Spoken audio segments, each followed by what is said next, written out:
నీ బ్రతుకు మారిపోతుంది, నీ కుటుంబం మారిపోతుంది, నీ పరిస్థితులు మారిపోతాయి. ఎందుకు నువ్వు మారట్లా? ఎందుకు అసహ్యమైన హేయమైన పాపము ఊపిలో ఇంకా ఇంకా ఇంకా ఇంకా దిగిపోతూ ఉన్నావు? ఎంతకాలం దిగిపోతావు అలా? చూడండి, నినివే పట్టణానికి దేవుడు ఎలా పంపించాడో. వాడు యోవాకు ప్రత్యక్షమై సెలవిచ్చినది ఏమనగా, నీవు లేచి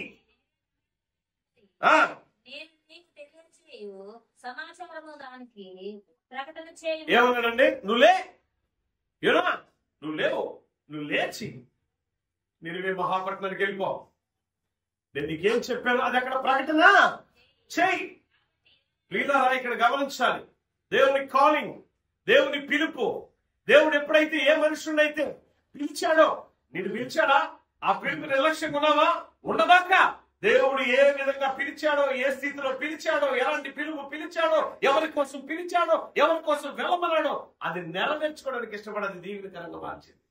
నీ కుటుంబానికి, నీ సంఘానికి, నీకు కూడా. నేను వెళ్ళను ప్రభువా అన్నాడు, వండికేశాడు, అది అయిపోయింది ఆ చాప్టర్.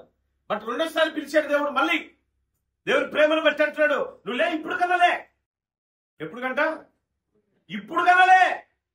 ఆ నినివే పట్టణానికి వెళ్ళు, తగలబడిపోతుంది అది, దానికి హెచ్చరిక చేయి అన్నాడు. ఎవడన్నా సరే ముక్కు ముఖం తెలియకుండా, మనం అనుకున్న వాళ్ళు లేకుండా, మనకు తెలియని ప్రాంతానికి వెళ్ళిపోయి నినివే పట్టణస్తున్నారు, మీరు చచ్చిపోతున్నారు అన్నట్టు ఊరుకుంటారా?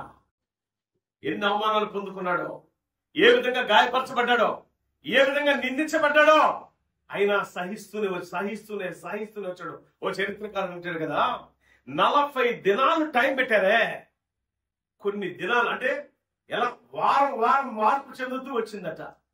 మొదట ఒకరు ఇద్దరు ఇంటూ ప్రారంభించారు, ఆ ఇద్దరు ముగ్గురు అయిపోయారు, ముగ్గురు 30 మంది అయిపోయారు, 30 మంది 3000 మంది అయిపోయారు.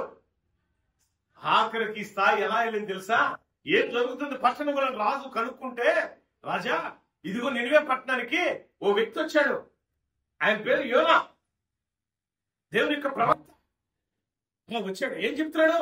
ఈ పట్టణం తగలబడిపోతుందట దేవుని ఉగ్రతకు. ఏందట? నీ కుటుంబం ఒకవేళ దేవుని ఉగ్రతకు గురై ఉన్నదేమో, అందుకే నీ కోసం దేవుడు ఆ బోర్డు మీద రాపించాడేమో. నీ దుష్క్రియలు మానేస్తావా? మానేవా?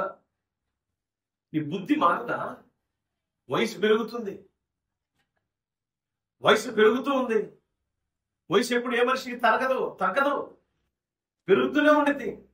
కాటికెళ్లే సమీపం వచ్చేసింది, అయినా బుద్ధి మారదు. కొంతమందికి చచ్చేంత వరకు బుద్ధి మారదు. ఎక్కడికి వెళ్తారో నిత్య నరకాగ్ని, అగ్నిపాలు.